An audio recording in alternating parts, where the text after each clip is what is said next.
नमस्कार विद्यार्थ्यांनो, right hand आणि left hand screw thread gauge आणि थ्रेड रिंग गेज वापरून स्क्रू थ्रेड कटिंग BSW बाह्य कोनीय दृष्टिकोन पद्धतीसह थ्रेड तपासण्याच्या विषयावर आपले स्वागत आहे। या प्रात्यक्षिकाच्या शेवटी तुम्ही हे जाणून घेऊ शकाल, प्लंज कट पद्धतीने लॅथवर सिंगल पॉइंट टूल वापरून V थ्रेड कापून टाका। मटेरियल्स आणि equipment: lathe, tool holder, cutting tools, depth आणि feed control, coolant, measuring tools, safety equipment. Process: V thread टूलला आवश्यक थ्रेड कोनसाठी ग्राइंड करा।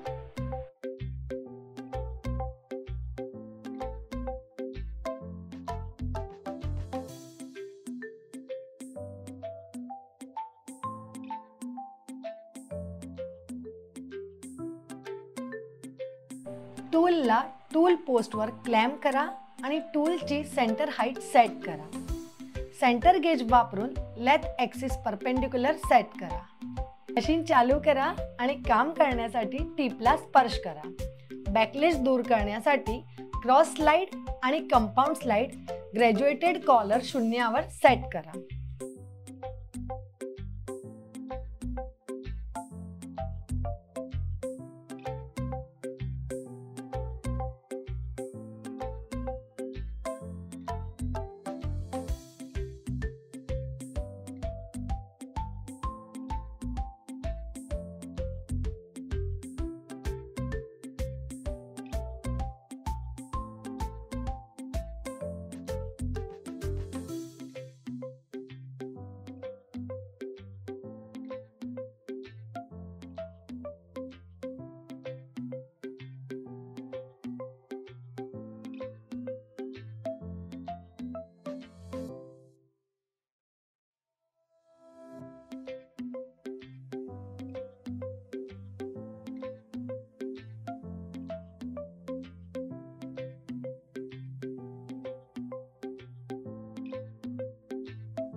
कटच्या शेवटी टूल काढा आणि मशीन बंद करा। गिअर बॉक्स सेटिंगची पुष्टी करण्यासाठी स्क्रू पिच गेजसह तपासा।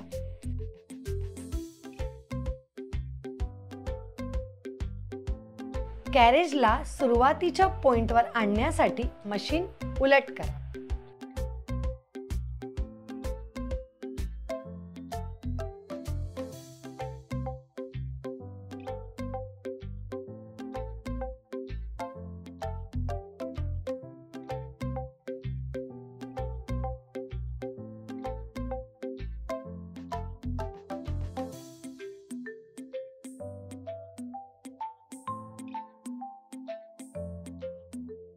क्रॉस स्लाइड्सच्या प्रत्येक 3 खोलीच्या पॉइंटवर कंपाऊंड स्लाइड्सच्या अर्ध्या भागानुसार टूल ॲक्सियलपणे घालून एक ॲक्सियल कट करा। हे टूल वरील भार कमी करते। थ्रेड प्रोफाइल तयार होईपर्यंत हा क्रम सुरू ठेवा।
फिटच्या वर्क सुनिश्चित करण्यासाठी मॅटिंग कंपोनेंट जुळवा। जर टूल कामाच्या ॲक्सिसवर स्क्वेअर सेट केले नसेल तर गेज थ्रेडशी जुळणार नाही। थ्रेड तपासण्यासाठी थ्रेड रिंग गेज वापरा। या व्हिडिओमध्ये आपण प्लंज कट पद्धतीने लेथवर सिंगल पॉइंट टूल वापरून व्ही धागा कापण्याविषयी शिकलो। मला आशा आहे की तुम्हाला या सर्व संकल्पना आणि प्रात्यक्षिक समजले असतील। आमच्या पुढील व्हिडिओमध्ये आम्ही तुमच्यासाठी आणखीन एक अद्भुत संकल्पना घेऊन येणार आहोत। तोपर्यंत काळजी घ्या।